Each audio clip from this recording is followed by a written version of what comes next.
እሺ ቤተሰብ አሁን የምንመለከተው ደግሞ ከአዲስ ኪዳን እናያለን። የማቴዎስ ወንጌል አንድ ከቁጥር 1 ጀምሮ እናያለን። ቁጥር 1 እንዲህ ይላል። የዳዊት ልጅ የአብርሃም ልጅ የኢየሱስ ክርስቶስ ትውልድ መጽሐፍ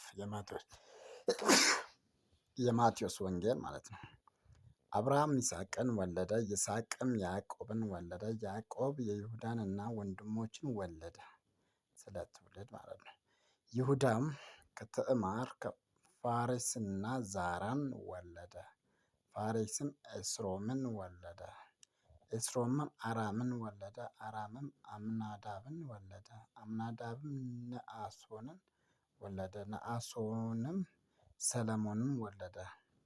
5 ላይ ሰለሞንም ከራኬብ ቦዔዝን ወለደ። ቦዔዝም ከሩት ኢዮቤድን ወለደ።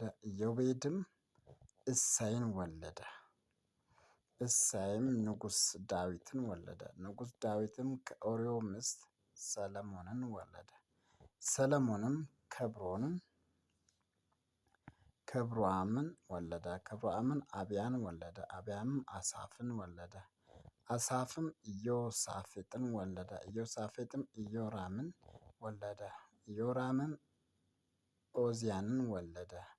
ዖዝያንም ኢዮአታምን ወለደ። ኢዮአታምም አካዝን ወለደ። አካዝም ሕዝቅያስን ወለደ።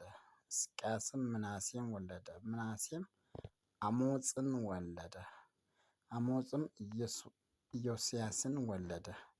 ኢዮስያስም በባቢሎን ምርኮ ጊዜ ኢኮንያንና ወንድሞችን ወለደ። ባቢሎን የፈረሰው ግንብ ማለት ነው። ከባቢሎን ምርኮ በኋላ ኢኮንያን ሰላትያልን ወለደ። ሰላትያልም ዘሩባቤልን ወለደ። ዘሩባቤልም አብዮድን ወለደ። አብዮድም ኤልያቅምን ወለደ። ኤልያቅምም አዛርን ወለደ።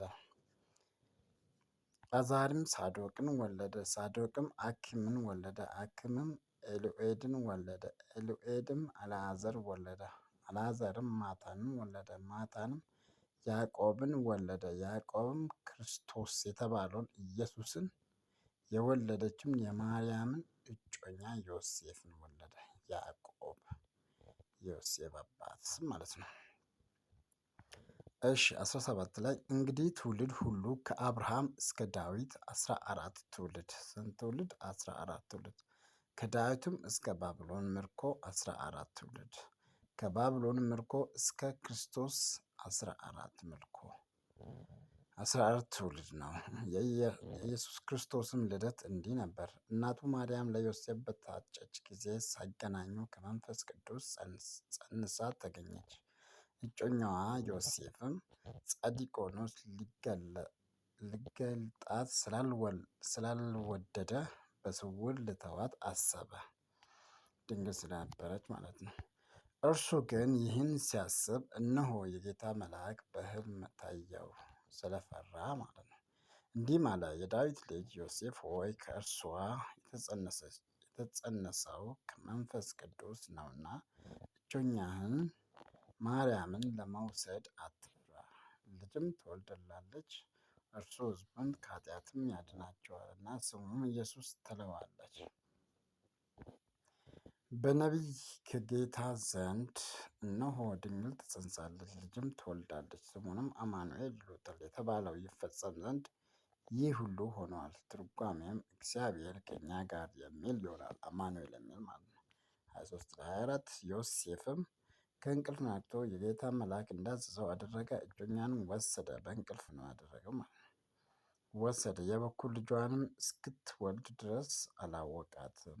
ስሙንም ኢየሱስ አለው። ጥያቄ አለ ከማቴዎስ ወንጌል። ጥያቄውን ደግሞ በዛኛው ቪዲዮ መልሱት። ተባረኩ።